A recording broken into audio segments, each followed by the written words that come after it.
right, welcome back to the shop. And just did a kind of what I would call a pretty simple mod on the supercharger setup. I wanted a little bit more of that blow off valve sound. So this is the blow off valve that came with this setup here.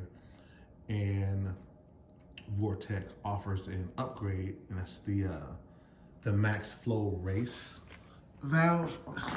I stuck a little light down here. Hopefully you can see. I'll try to point at it, but that's it right there. You can see that little black unit right there. And it was just 2 bolts. The one that's on that side is a kind of a pain to get to.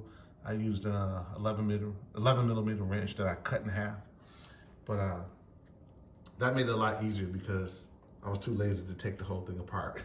So I got that done, and this is gonna be my first time starting this up to see what it sounds like. I'm gonna add a before video that I took the other day, and so you can hear the difference.